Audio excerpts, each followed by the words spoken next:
The next morning, Ebube couldn't bring herself to face her parents. How could she? How could she tell them the truth without destroying everything they had worked for? How could she expose the man they trusted without tearing her family apart? But the weight of her fear was unbearable. She couldn't keep living in a house where she was haunted by the very person who was supposed to protect her.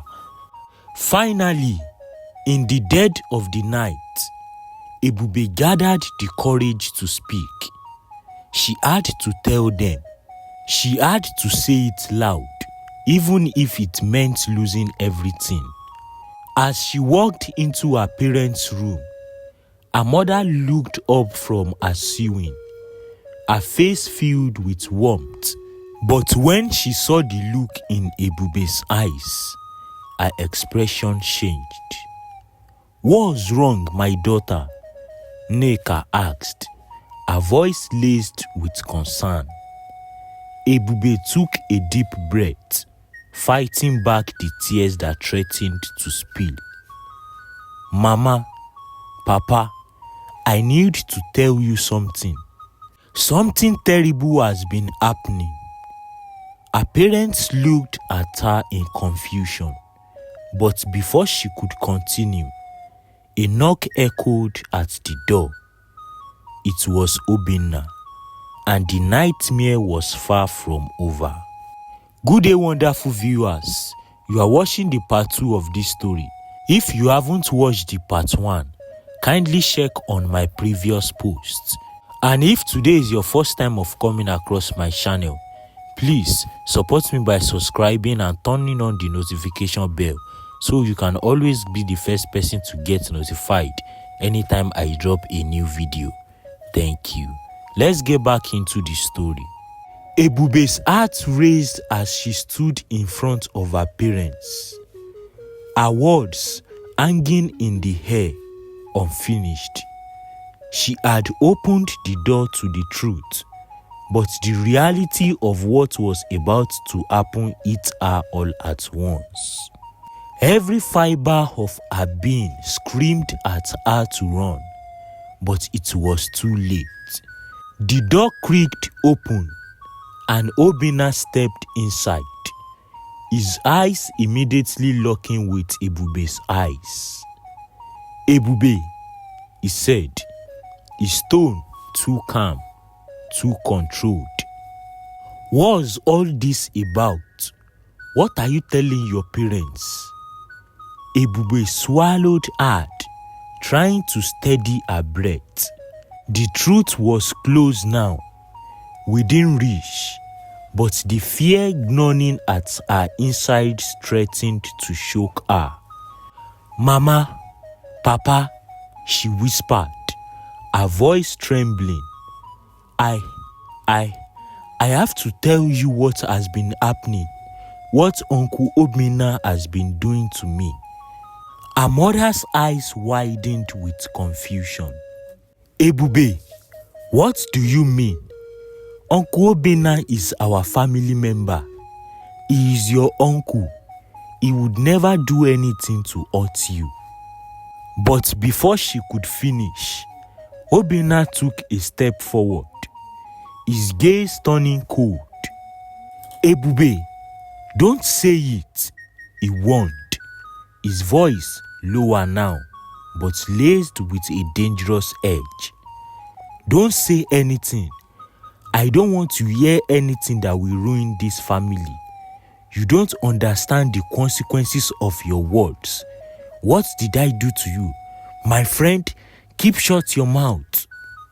Ebube's legs felt like jelly as she struggled to keep her composure. "I know exactly what I am saying," she said, her voice shaking but growing stronger with each word. "I know what you have been doing, Uncle. You've been watching me. You've been crossing boundaries that no one should ever cross." There was a moment of silence in the room. The hair between them grew thick with tension. Ebube's parents exchanged a confused glance, unsure of what was happening.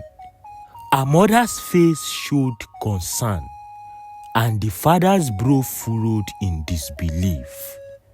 Obinna's lips twisted into a cruel smile. "Ebube," he said, stepping closer, "you are just a child. What do you know of the world? What do you know of the things I've seen and the things we could have done together?" Her father stood up immediately. His face showed anger. "What are you saying, Obinna? What is all this nonsense that is coming out from your mouth?" Obinna's eyes went to Ebube, then back to her father. His smile faltered, replaced by a darker look, one that sent a chill running through Ebube's spine.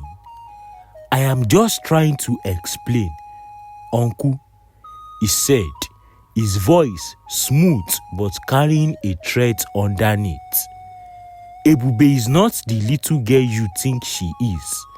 She's becoming a woman, and she needs to understand what that means." Her mother gasped, her face draining of color.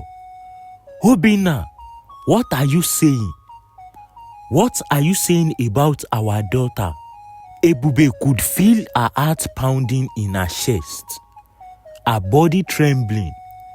Her father's face hardened with anger. "Enough," he shouted. "What is this madness? Ebube, what are you saying? What has really been happening?"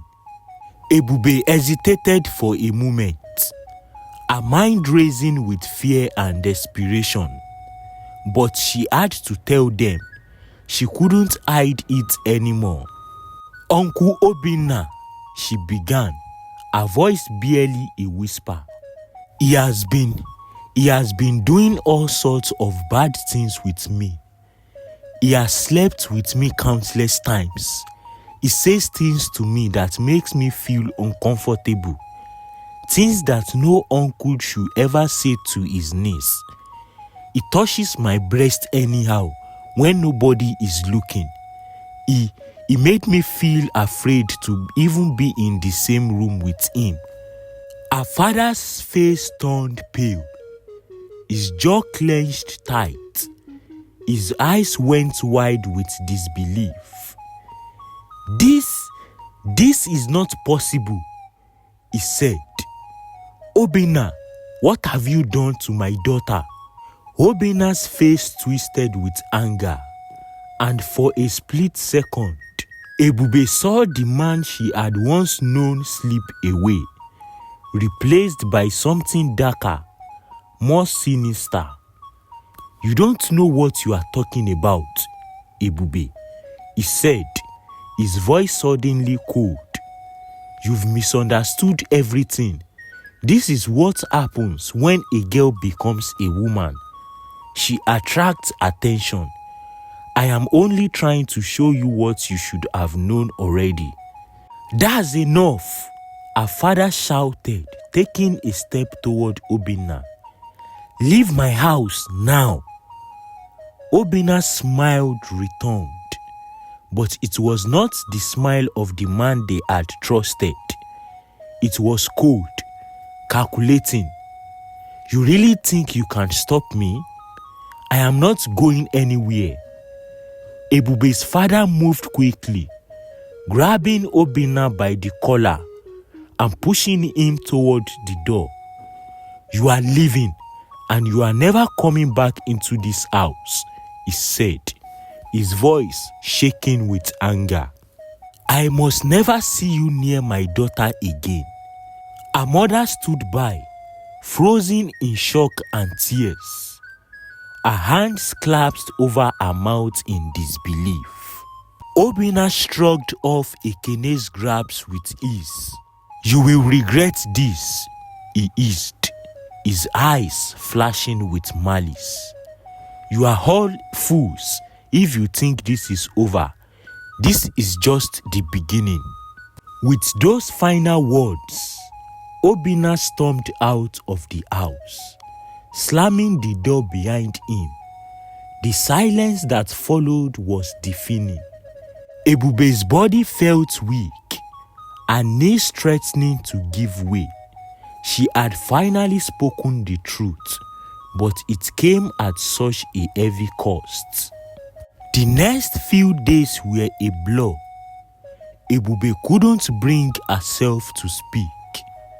Her parents tried to comfort her, but she felt like a shell of herself. Every night, she would lie awake in bed, haunted by the memory of Obinna's actions and words. Even though he was gone, she couldn't escape the suffocating fear that had taken root in her heart. Her mother, Nneka, held her close as they sat together on the porch one afternoon. "You are safe now, Ebube," she said softly, trying to reassure her. "Your wicked uncle, Obinna, is gone. He can't hurt you anymore." But Ebube couldn't shake off the feeling that something was still wrong, that the damage had been done. The man she had once called family was not gone in spirit. His presence lingered like a dark shadow, tainting everything. "I am scared, Mama," Ebube whispered, her voice breaking. "I am scared that he will come back again, that somehow it's not over." Nneka's face tightened with concern. Her eyes filled with both love and fear. "We will protect you, my daughter. You don't need to be afraid. We will be there for you. We will keep you safe." But Ebube knew the truth. Her world had changed. The sense of safety she had once known was gone, replaced by a constant undercurrent of fear and dread. It wasn't long before words began to spread through the village. Whispers followed Ebube everywhere she went.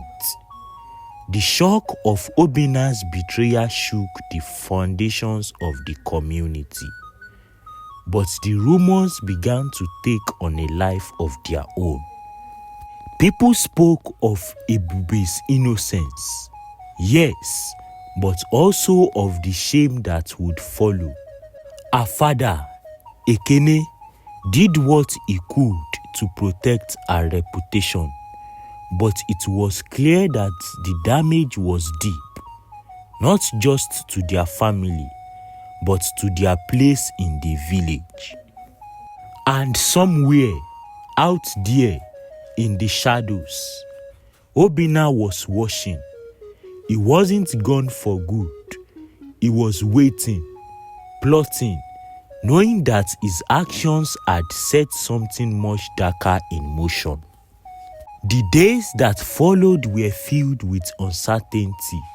Ebube couldn't sleep, couldn't eat, couldn't shake the feeling that Obinna was watching her every move, waiting for the perfect moment to strike. Despite her parents' attempts to protect her, the weight of his betrayal hung over their household like a thick, suffocating fog. It wasn't long before Ebube noticed the first signs that Obinna hadn't truly left. She would hear his name whispered on the streets when she walked to the market. And though many villagers had supported her parents' decision to banish him, there were whispers. Whispers of his promises to return, to make things right. Her mother, Nneka, did her best to protect Ebube from these rumors, but they seeped through, creeping into the corners of her mind. One evening, as they sat together in the dim glow of the oil lantern, Amara couldn't hold back any longer. "Why hasn't he gone away, Mama?" she asked, her voice breaking. "Why is he still out there waiting? Why, Mama? Give me an answer." Nneka placed a hand on her daughter, her fingers trembling. "He won't come back, Ebube," she said firmly. "I won't let him. We will stay strong." But the doubt in her mother's eyes was hard to miss. Even she didn't truly believe in her own words. The fear of what Obinna could do next had begun to creep in her bones, leaving them feeling vulnerable and exposed. That night, after the family had gone to bed, Ebube lay awake, staring at the ceiling. She heard the distant sounds of the village, the faint rustling of the wind, but the silence was broken by a sound that made her blood run cold. A knock at the door. It was late, too late for anyone to be visiting. Her breath caught her in the throat, and she felt the hairs on the back of her neck rise. She knew with a terrible certainty who it was. Before she could even move, her father, Ekene's voice called out from the other room. "Stay here, Ebube," he said, though she could hear the tension in his voice. "Stay inside, no matter what happens." Her heart pounded as she watched her father walk towards the door. His steps, heavy and slow. The knock came again, louder this time. It echoed through the house like a summons. Ebube stood up, her legs weak beneath her, and walked quickly to the window. She peeked through the curtains and saw a shadow figure standing in the moonlight. Tall, broad-shouldered, his face obscured in darkness. "Uncle," Ebube whispered to herself. The shadow moved and she saw him step forward, his presence unmistakable. Ekene opened the door cautiously, and Amara's heart lunged in her chest. She couldn't hear the words being exchanged, but she could see her father's stiff posture and the way his fist clenched at his sides. "Obinna, I warned you to stay away from my family," her father said, his voice low but filled with unmistakable anger. Obinna's laugh echoed through the night air. "You think you can keep me away? This is my family too.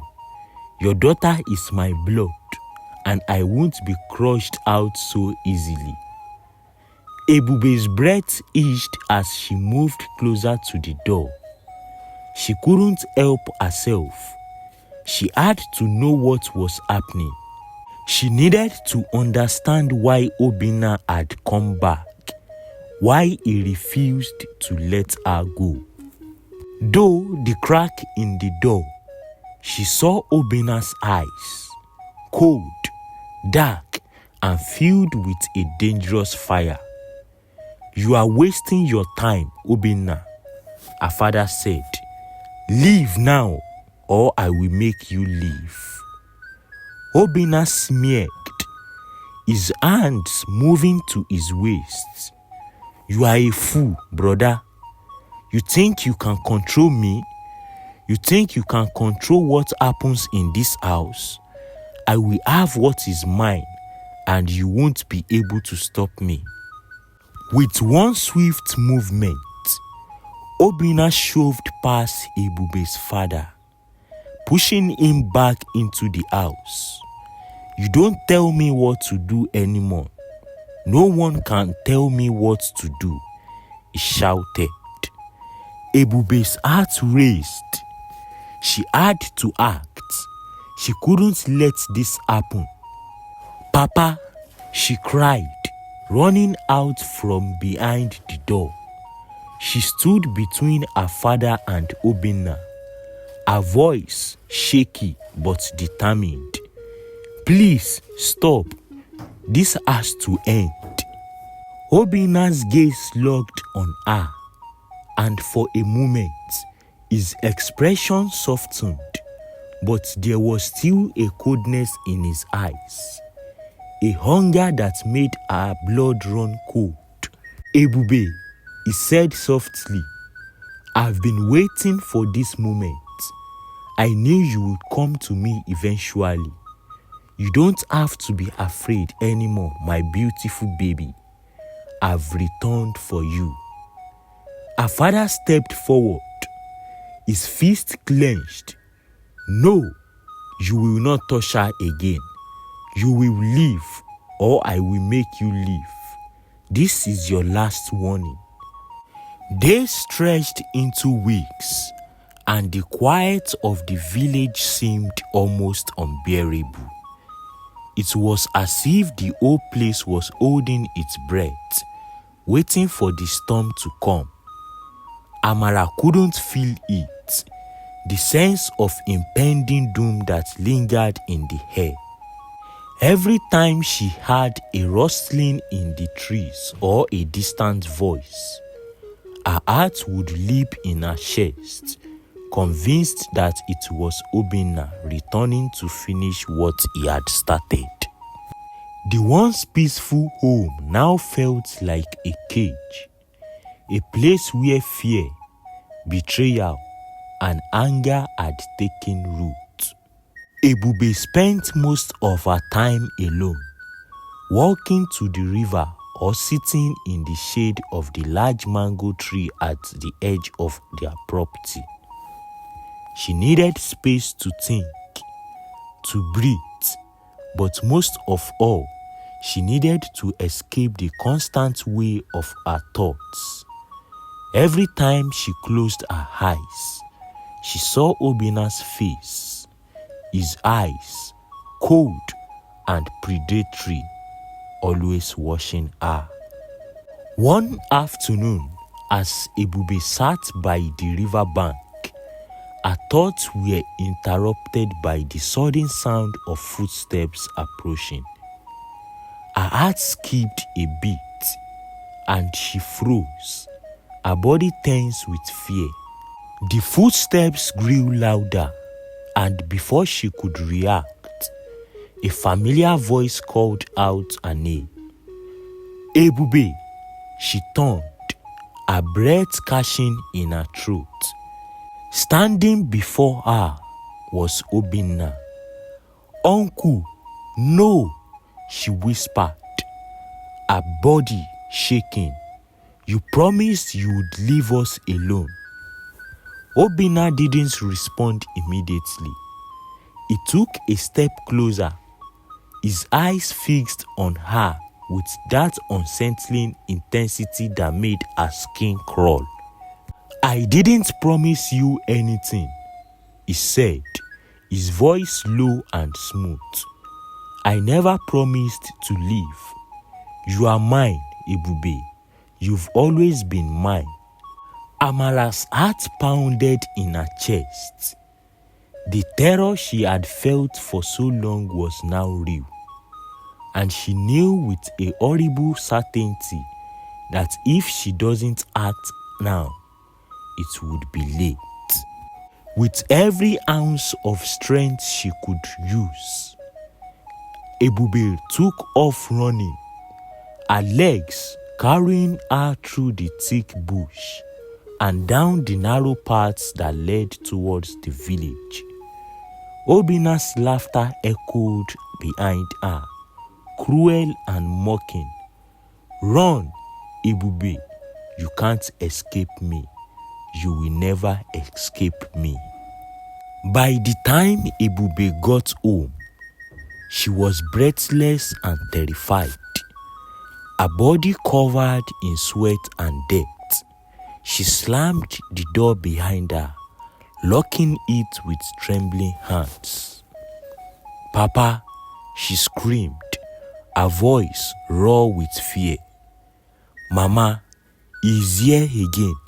He's here again."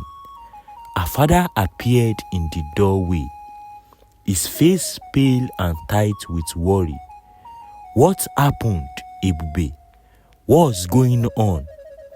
Ebube was barely able to explain, her words stumbling out in a rush. "Obinna is now here. He tried to take me."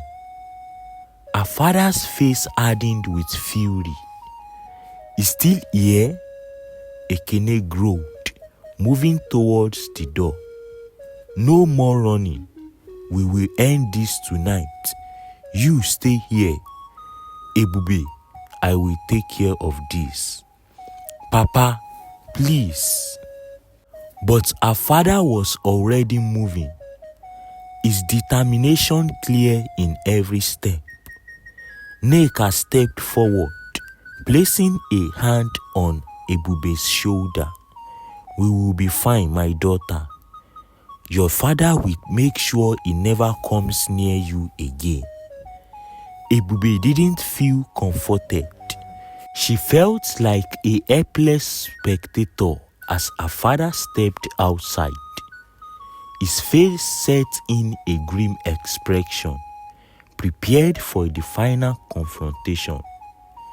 The night was quiet. The sounds of the village were distant, muffled by the fear that had settled in the air. Then, suddenly, the silence was shattered by the sound of shouting. The thud of footsteps, the unmistakable voice of Obinna. "You think you can stop me, brother? You think you can protect her? You can't keep me away from her forever." Ebube's heart clenched. She could hear her father's voice, firm and filled with authority. "Leave, Obinna. You don't belong here. You've hurt me and my family, and now you are going to pay for it." Ebube's nails buckled beneath her as the sounds of struggle reached her ears. Loud, violent, the sound of bodies colliding. She wanted to rush outside to see her father, but fear rooted her to the spot.